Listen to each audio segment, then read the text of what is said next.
জ্যোতিষ জগতে অদ্বিতীয় doctor Anjan Shastri, doctor Anjan Shastri, doctor Anjan Shastri. বিদ্যায় বাধা নাকি বিবাহে সমস্যা, কর্মে বাধা নাকি সন্তান সমস্যা, সকল সমস্যার সমাধানে জ্যোতিষ জগতে অদ্বিতীয় doctor Anjan Shastri, doctor Anjan Shastri, doctor Anjan Shastri. যার কাছে এলে অনেক সুফল মেলায়, যার বাণী পেলে আলোর দিশা দেখায়, সকল সমস্যার সমাধানে জ্যোতিষ জগতে অদ্বিতীয় doctor Anjan Shastri, doctor Anjan Shastri, doctor Anjan Shastri.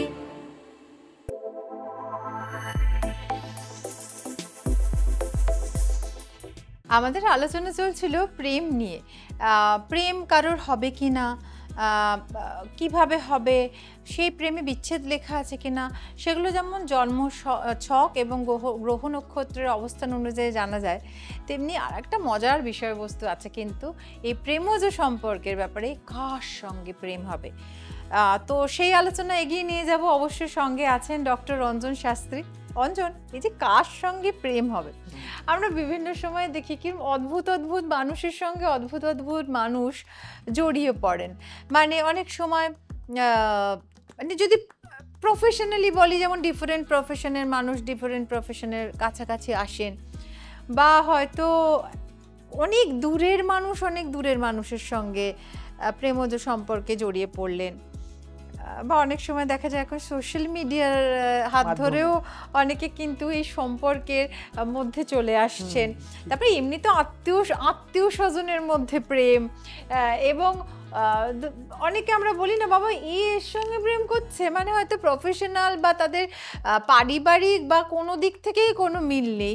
তো এগুলো নিয়ে যদি একটু বিস্তারিত বলো তুমি। অবশ্যই, এগুলো সত্যিই প্রতিটার এক একটি যোগ আছে। অ্যাকচুয়াল কার সাথে সম্পর্কটা গড়ে উঠবে এর কিন্তু একটা সূত্র কিন্তু জন্ম যে ছকটায় লুকিয়ে থাকে। আচ্ছা, অর্থাৎ প্রথমত আমি একটা বলি, যেমন সোশ্যাল মিডিয়া। এখন বর্তমানে সোশ্যাল মিডিয়ার মাধ্যমে অনেকেই কিন্তু এই প্রেমজ সম্পর্কের মধ্যে জড়িয়ে পড়ছে। এই সোশ্যাল মিডিয়াটা যখন আমরা দেখব, তখন প্রথমত আমাদের যে সূত্র অনুযায়ী আমরা লগ্নভাবকে যেমন গুরুত্ব দিই, অবশ্যই প্রথমত দিতেই হচ্ছে 5th হাউসকে তো গুরুত্ব দিতেই হচ্ছে, অর্থাৎ প্রেমের স্থান। তার সাথে 11th হাউস যেমন থাকছে, এর সাথে আমরা অ্যাড করছি সেটা হচ্ছে 3rd হাউস, এবং সেখানে শুক্র রাহুর একটা কানেকশন চাই। অর্থাৎ শুক্র রাহুর সাথে কানেকশন যদি তৈরি হয়, অর্থাৎ রাহু কিন্তু এই সোশ্যাল মিডিয়ার একটা জায়গাটা কিন্তু এখানে দেখছি, অর্থাৎ রাহুর উপর অনেকটা ডিপেন্ড করছে। 3rd হাউস হচ্ছে আমাদের কমিউনিকেশনের জায়গা, অর্থাৎ এই জায়গাটা থেকে এরকম যদি কোনো সংযোগ তার বাক চার্টে থাকে, তাহলে কিন্তু এই সোশ্যাল মিডিয়ার মাধ্যমে তার কিন্তু সম্পর্ক একটা গড়ে উঠবে। আচ্ছা, তবে এখানে আর একটা গল্প আছে, সেটা হচ্ছে সোশ্যাল মিডিয়ায় সম্পর্ক করে অনেকেই কিন্তু ঠকেছে। ম্যাক্সিমাম ক্ষেত্রে সেটাই দেখা যায়, ঠকেছেন অর্থাৎ প্রতারিত হচ্ছে। এটাও একটা যোগ আছে। অর্থাৎ প্রতারিত তখনই হবে যদি এখানে রাহুর সাথে কেতু বা শনি সংযোগ হয়ে যায়, আচ্ছা, বা রবি সংযোগ হয়ে যায়, বা 8th হাউসের কোনো সংযোগ তৈরি হয়। আর 8th হাউস থেকে আমরা যে কোনো রকম প্রতারণার শিকার, আবার 6th হাউসেরও কানেকশান অনেক সময় চলে আসে। অর্থাৎ 6th হাউস থেকে আমি দেখেছি যে হয়তো তার উপর হয়তো ব্ল্যাকমেল করছে। আমি সেটাই বলতে যাচ্ছি, এটাও দেখেছি। অর্থাৎ 6th হাউস ব্ল্যাকমেল করে তার সাথে হয়তো বেশ কিছুদিন অভিনয় করেছে, করে হয়তো একটা ব্ল্যাকমেল করছে। অর্থাৎ এখানে 6th হাউস জড়িয়ে আছে। মানে এই ধরনের যদি মানে এই সংযোগগুলো যদি তৈরি হয় না, 100% কিন্তু এই ধরনের আমি দেখেছি যে এগুলো হয়। এবং অনেকে দেখেছি এই ধরনের প্রতারণার ফাঁদে পড়ে তাদের প্রাণ বিসর্জন দিতেও অনেক সময় কিন্তু হ্যাঁ, আমি দেখেছি। অবশ্যই এটাও হয়। অর্থাৎ যদি লগ্নের সাথে ওই যে 8th হাউসের হুম, কানেকশন হুম, হচ্ছে, হুম, হুম, অর্থাৎ লগ্ন প্লাস 8 হচ্ছে আমাদের আয়ুর ঘর, হুম, হুম, হুম। তার সাথে 5th, আবার এর মধ্যে যদি 12th হাউসের কানেকশন চলে আসে, 12th হচ্ছে আমাদের ব্যয়, অর্থাৎ 8, 12 এবং মানে সেই প্রতারিত হচ্ছে, টাকা পাঠাচ্ছে, যেগুলো হয় হচ্ছে আর কি, ফাঁদে হয়ে পড়ে যেগুলো। এমনও হচ্ছে, হয়তো এমনও একটা পজিশনে পড়ে যাচ্ছে যে সেখানে হয়তো সুইসাইড পর্যন্ত করছে। হ্যাঁ, একদম একদম। এরকমও হচ্ছে। অর্থাৎ এখানে 12th এর কানেকশন, কেতুর কানেকশন, হয়তো এর মধ্যে আবার চন্দ্র কেতুকে দেখে নিতে হবে। যদি কারো চন্দ্র কেতু যোগ থাকে তখন এই ধরনের তার প্রবণতা আসবে। তখন সে মানে পাগলের মতো আচরণ করবে যে কি করলাম, সে কাউকে কিছু বলতে পারবে না। কেতু গুপ্তকারক গ্রহ, তখন কিন্তু সে নিজের জীবনকে শেষ করে দিতে চাইবে। অর্থাৎ এখানে কিন্তু এই কানেকশনগুলো খুবই দেখে নেওয়া প্রয়োজন আছে, কারণ আমাদের এই প্রতিটা কানেকশনের মধ্যেই কিন্তু এখানে লুকিয়ে আছে তার কিভাবে তার জীবনে প্রেম আসবে, বা সেই প্রেমটাতে ব্ল্যাকমেল করবে হুম, কি না, হুম, হুম। এইগুলো কিন্তু যথেষ্ট একটা ইম্পর্টেন্ট। তারপরে আরেকটা বিষয় তো আপনাকে দেখতেই হয়, অ্যাকচুয়াল যদি 5th হাউস যদি তার খারাপ থাকে, তার সাথে এই তো হয়তো 6th হাউস, 8th হাউস, এই কানেকশনগুলো তৈরিও হয়ে যাচ্ছে, অর্থাৎ তার প্রেমজ সম্পর্কের জায়গাটাই নেগেটিভ। এ ধরনের আমি যাদের জাতক বা জাতিকার যেসব ক্লায়েন্টরা আমার কাছে আসে, আমি তাদেরকে কিন্তু খুব বারবার সতর্ক করি যে এরকম ফাঁদে পা দেবেন না। কারণ আপনার দেখুন, আমরা সব সময় একটা কথা বলি না যে ভাগ্য প্লাস চেষ্টা সমান ফল, ঠিক। তাই তো আমরা বলে থাকি। তো তো সেক্ষেত্রে আমি কিন্তু অনেক কিছুই আমার চেষ্টার মাধ্যমে আমি সেই জায়গাটা রিকভার করতে পারি, বা সেই জায়গাটাকে কিন্তু আটকাতে পারি। এরপরে যে বিষয়টা নিয়ে আলোচনা করা সেটা হচ্ছে আমি দেখেছি অনেকের জীবনে একের অধিক প্রেম হয়, বা একটা প্রেম হলেও কিছুদিন বাদে আবার দেখছি অন্য আরেকজনের সঙ্গে প্রেমজ সম্পর্কে একদমই সে হয়তো। লিপ্ত হয়েছে, হুম, এবং হয়, তার হয়। সারা জীবনে হয়তো মানে তার হয়তো ধরো 35, 30, 40 বছর বয়সে মানে প্রচুর প্রেম করে ফেলেছে। মানে এটা কেন হয়? একদমই তাই, ওটা ঠিকই বলেছো। এখন এটা হচ্ছে প্রথমত যদি দেখি, আমাদের যে চর স্থির দাত্তক বলে একটা অপশন আছে, আমাদের এক একটা ঘর আছে হাউস, হয়তো যদি চর রাশিতে থাকে, অর্থাৎ পঞ্চমপতির কানেকশনটা যদি চর রাশিতে থাকে, তখন কিন্তু একাধিক সম্পর্ক আচ্ছা, ওই যে তৈরি হয়। ছড়িয়ে পড়ছে হ্যাঁ, ব্যাপারটা। চর রাশিতে পরপর হুম, এগিয়ে হুম, যাচ্ছি, হুম, হুম। একটাতে মানে স্থির যদি হতে স্থির পারছে না, হতে হ্যাঁ। পারছে না, তার মন কিন্তু আবার দাত্তক রাশিতে যখন আসে, এটা দেখেছি, অর্থাৎ সে সম্পর্ক থেকে দাত্তক মানে কি, সে আগেরটাও চাইবে, পরেরটাও চাইবে। মনটা অনেক সময় হয় একটা সম্পর্কে ছিল, সম্পর্কে থাকতে থাকতে মনে হচ্ছে অনেকদিন ভালো লাগছে না, কোনো একটা সমস্যা হচ্ছে, হতে হতে একটা অন্য সম্পর্কে আবার হয়তো যুক্ত হয়ে গেল, তখন আবার মনে হবে না আগেরটাই ভালো ছিল, ভালো কি ছিল। মানে তার মনটা দোদুল্যমান হবে। এটা একটা ব্যাপার। তবে এর সাথে আর একটা কানেকশন আমি বলবো, সেটা এখানে যদি বুধের সংযোগ থাকে তাহলে কিন্তু হবেই।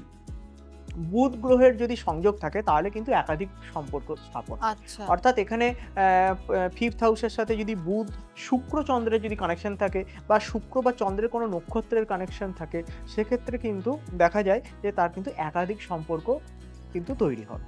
ডক্টর রঞ্জন শাস্ত্রী তার জীবন জুড়ে রয়েছে তার কর্মপ্রতিভার সাফল্যমণ্ডিত জীবনযাত্রা এবং সঠিক দিশা। সেই কারণেই ডক্টর রঞ্জন শাস্ত্রী দেশে এবং বিদেশে নানা সম্মানে ভূষিত হয়ে চলেছেন। দেখে নেব তারই এক ঝলক।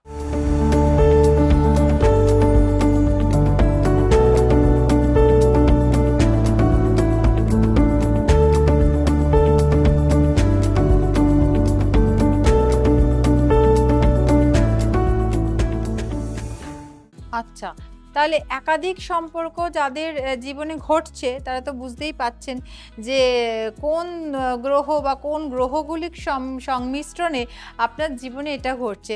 অনেকের কাছে হয়তো এটা খুব আনন্দদায়ক, আবার অনেকে একটুখানি হয়তো একটু স্থির হতে চাইছেন, একটু সেটেল হতে চাইছেন, হয়তো চাইছেন এত প্রেম আর ভালো লাগছে না, একটা কোথাও গিয়ে দাঁড়াই। তো আমাকে একটা কথা বলো, অনেকের জীবনে আমরা দেখি যে অনেক প্রেম আসে কিন্তু একটা সময় গিয়ে সে সেটেল করে গেল একজনের সঙ্গে, এটা কেন হয়? এরপর দেখতে হবে, অনেকে হয়তো হয়তো 2-3টে হলো, আমি ধরেই নিলাম, তারপরে একটা টাইমে সেটেল হচ্ছে। এরপর দেখতে হবে তার কি দশা অন্তর্দশা চলছে। হয়তো দেখা গেল যে তার 5th হাউসে রাহুর অবস্থান আছে। এরপর এখানে এই রাহুর দশা বা অন্তর্দশার এই যে কানেকশনগুলো এটা দেখতে হবে, বা প্রত্যন্ত দশা, রাহুর হয়তো দশাটা এরপর সেই মুহূর্তে শেষ হয়ে গেল, তারপরে হয়তো বৃহস্পতির হয়তো দশা বা অন্তর্দশা চলে এলো, অর্থাৎ বৃহস্পতি দেখা যাবে তার একাদশপতি, তার হয়তো কোনো না কোনোভাবে একটা শুভ সংযোগে আছে, অর্থাৎ কি তারপর আর এই দোলাচলটা থাকবে না, অর্থাৎ একটা জায়গায় এসে সে স্থিত হয়ে গেল। অঞ্জন, আমার কাছে যেটা তোমার কাছে যেটা আমার জানার সেটা হচ্ছে যে অনেক সময় আমরা দেখি যে কারোর সঙ্গে সম্পর্ক তৈরি হলো এবং ভাগ্যের উন্নতি ঘটতে শুরু করলো, আবার অনেক সময় দেখি কারোর সান্নিধ্যে এলো, সম্পর্ক তৈরি হলো, কিন্তু তার ভাগ্যে অবনতি ঘটা, মানে ডিমোশন হতে শুরু করলো। এটা কেন হয়? একদমই খুব ভালো একটা প্রশ্ন করেছে আর কি। প্রথমত আমাদের জন্ম চার্টে কিন্তু আজকে প্রেমজ সম্পর্কের সঠিক শুভ যোগ আছে কিনা আগে দেখতে হবে। আচ্ছা, এখানে আমাদের কিছু শুভ সংযোগ তৈরি হয়, কিছু অশুভ সংযোগ তৈরি হয়। এই শুভ এবং অশুভ সংযোগটাকে আগে দেখতে হয়। প্রথমত শুভ সংযোগ যদি বলি, প্রথমত হয়তো হয় দেখবে কারোর হয়তো সম্পর্ক করেছে, সেই সম্পর্ক থেকে তার উন্নতি হচ্ছে, হয়তো বিভিন্নভাবে তার উন্নতি হতে পারে। দেখা গেল যে যখন সম্পর্কে এলো তারপর থেকে সে একটা তার যে পার্টনার এমনভাবে তাকে মোটিভেট করেছে, সে হয়তো কোনো ভালো চাকরি পেয়েছে, হতে পারে সে হয়তো আর্থিক দিক থেকে উন্নতি করেছে, একদম একদম সেটা তো দেখা যায়। ঠিক আছে, এগুলো হয়তো বিভিন্নভাবে কিন্তু তার লাইফে কিন্তু উন্নতি আসে, বা ভবিষ্যতে দেখা গেল সেই সম্পর্ক থেকে তার বিবাহ হয়েছে, বিবাহ হওয়ার পর দেখা গেল হয়তো তার জীবনে একটা যথেষ্ট একটা উন্নতি এসেছে, লাইফে ডেভেলপমেন্ট হয়েছে, এগুলো কিন্তু দেখা যায়। অর্থাৎ এক্ষেত্রে বেশ কিছু সংযোগ থাকতে হবে। প্রথমত এখানে যদি পঞ্চমপতির সাথে 11th এবং লগ্ন কানেকশন থাকে, তার সাথে যদি বৃহস্পতির কোনো নক্ষত্রের কানেকশন থাকে, বা শুভ গ্রহ বৃহস্পতির সাথে পঞ্চমপতির কোনো কানেকশন থাকে, এবং তার সাথে যদি 11th হাউসের কোনো কানেকশন থাকে, তার সাথে শুক্র চন্দ্রকে একটু দেখে নিতে হবে, এবং যদি রবি থাকে সেটাকেও একটু দেখে নিতে হবে। রবি শুক্রের যে দূরত্ব কত ডিগ্রির মধ্যে আছে সেই দূরত্বটাও দেখে নিতে হবে, কারণ এখানে রবি শুক্র অনেক সময় নেগেটিভ ফলও দেয়, আবার রবি শুক্র কিছুটা শুভ ফল দেয়। এই নিয়ে পরে এই বিষয়টা নিয়ে বলবো, তবে এইগুলো কিন্তু দেখে নিতে হবে। এটার উপর ডিপেন্ড করে কিন্তু তার জীবনে প্রেমজ সম্পর্ক থেকে উন্নতি হওয়ার একটা সম্ভাবনা থাকে। আচ্ছা, তার মানে সংযোগটা কিভাবে তৈরি হচ্ছে তার উপর ডিপেন্ড করে কিন্তু যে প্রেমজ সম্পর্কে আপনি এলেন, আপনার পার্টনার আপনার জন্য কতটা শুভ, বা আপনার এই ব্যক্তিটির সঙ্গে সম্পর্কে গেলে সেটি আপনাকে ওপরের দিকে নিয়ে যাবে না কোথাও টেনে নিচের দিকে নামাবে, এটা কিন্তু পুরোটাই দুটো ব্যক্তির জন্ম ছক অনুযায়ী এবং গ্রহ নক্ষত্রের অবস্থানের উপর হিসেব নিকেশ করে বলা যায় যে কে আপনার জন্য শুভ ফলদায়ী হতে পারে। এই ধরনের আলোচনা যদি আপনারা শুনতে চান তাহলে অবশ্যই আমাদের ইউটিউব এই চ্যানেলটি সাবস্ক্রাইব করে নিন, বেল আইকনটি অবশ্যই প্রেস করে দেবেন, তাহলে সমস্ত নোটিফিকেশন আপনাদের কাছে পৌঁছে যাবে। আপনারা লাইক করুন, কমেন্ট করুন, শেয়ার করে দিন, তাহলে আমাদের খুব ভালো লাগবে। আর এছাড়া যারা অঞ্জনের কাছে এসে পৌঁছতে চাইছেন তারা অবশ্যই অঞ্জনের চেম্বারে গিয়ে দেখা করতে পারেন। বিভিন্ন জায়গায় চেম্বার আছে, আরামবাগ, বাগুইহাটি এবং রাসবিহারী এভিনিউ, এছাড়া আছে বাঁকুড়া, মেদিনীপুর এবং বর্ধমানে। আর অ্যাস্ট্রো অঞ্জন অ্যাপটি অবশ্যই ডাউনলোড করে নিন, সেখান থেকে অঞ্জনের অ্যাপয়েন্টমেন্ট তো পেতেই পারেন, তাছাড়া আরও অনেক সুবিধা সেখান থেকে আপনারা নিতে পারেন। আর ওয়েবসাইট আছে www.anjanshastri.com, সেখানেও কিন্তু আপনারা যোগাযোগ করে নিতে পারেন অঞ্জনের সঙ্গে। আজকের মতো আমাদের এই পর্ব এখানেই শেষ করছি। নমস্কার। ডক্টর অঞ্জন শাস্ত্রী।